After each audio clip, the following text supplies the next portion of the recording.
et sœurs, paix à vous, bienvenue dans Shama au quotidien. Aujourd'hui, nous lisons Genèse 34, le titre étant Dina, humiliée par Sichem. Le passage d'aujourd'hui est un passage très douloureux. Nous voyons d'abord Dina, la fille de Jacob, être humiliée par Sichem.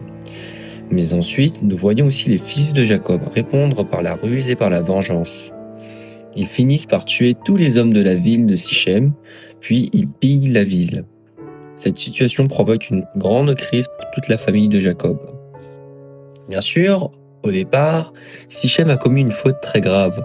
Ce qu'il a fait à Dina est injuste, violent et inacceptable. Mais la réaction des fils de Jacob est tout aussi grave. Ils se laissent dominer par la colère et leur colère les pousse à tuer même des innocents. Dans ce chapitre, nous voyons donc deux choses, la méchanceté de l'homme et la puissance destructrice de la colère. Sichem est dominé par ses désirs. Il humilie Dina, puis il veut la prendre pour femme. D'après le texte, Dina semble rester dans sa maison, comme si elle devenait aussi un moyen de pression dans la négociation. Et quand Hamor et Sichem parlent aux hommes de la ville, on voit qu'ils pensent aussi aux avantages matériels. Les biens de Jacob pourraient devenir les leurs. Leur intention n'est donc pas pure. Jacob, lui, semble dépassé par la situation. Il apprend ce qui est arrivé à sa fille, mais il garde le silence jusqu'au retour de ses fils. Ses fils, eux, sont remplis de colère. Ils répondent avec ruse, ils demandent aux hommes de Sichem d'être circoncis. Mais ce n'est pas une vraie alliance, c'est un piège. Et lorsque les hommes souffrent encore, Siméon et Lévi entrent dans la ville avec leur épée et les tuent.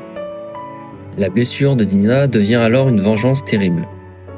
Mais soyons honnêtes, si Dina était quelqu'un de notre famille, nous serions sûrement très en colère.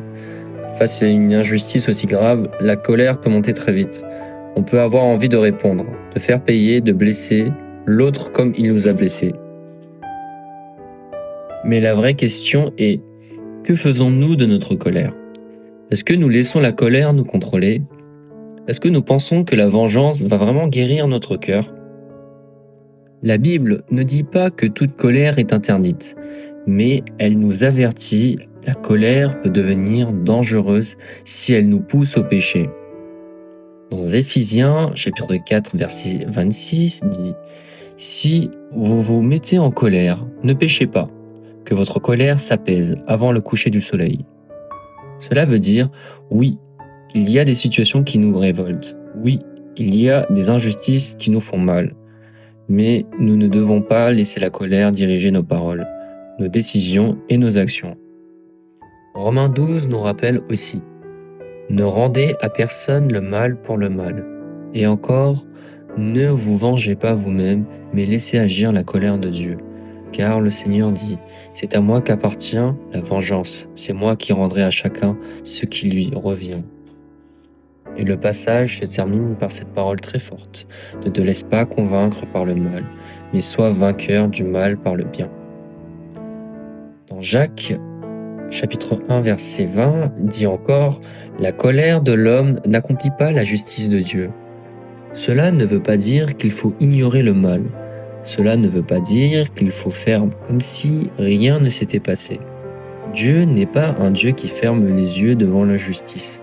Il est parfaitement juste, mais il nous appelle à ne pas prendre sa place par la vengeance. Car souvent, quand nous répondons au mal par le mal, nous ajoutons encore plus de mal.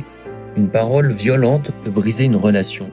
Une réaction impulsive peut blesser une famille. Une décision prise dans la colère peut avoir des conséquences pendant longtemps. Jacques dit que la langue est comme un feu. Parfois, nous ne tuons personne avec une épée, mais avec nos paroles, nous pouvons brûler un cœur, détruire une confiance, casser une relation. Frères et sœurs, avez-vous déjà regretté une parole dite sous la colère ? Avez-vous déjà vu une situation empirer parce que la colère a pris le dessus ? Et à l'inverse, avez-vous déjà vu Dieu vous aider à vous retenir, à respirer, à prier et la situation ne pas dégénérer ?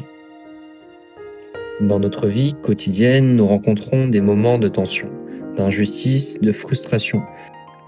Mais lorsque la colère monte, apprenons à nous arrêter. Revenons devant Dieu. Demandons au Saint-Esprit de nous aider à ne pas être dominés par nos émotions. La colère peut être une alarme, mais elle ne doit pas devenir notre maître.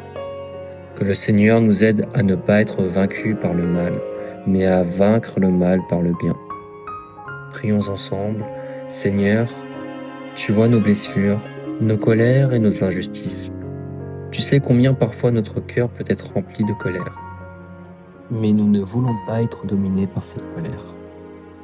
Aide-nous par ton Saint-Esprit, donne-nous la force de ne pas rendre le mal pour le mal.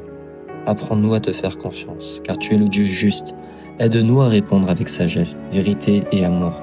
Seigneur, que nous ne soyons pas vaincus par le mal, mais que nous puissions, avec ta force, vaincre le mal par le bien. Nous prions dans le nom de Jésus. Amen. Que Dieu vous bénisse, frères et sœurs.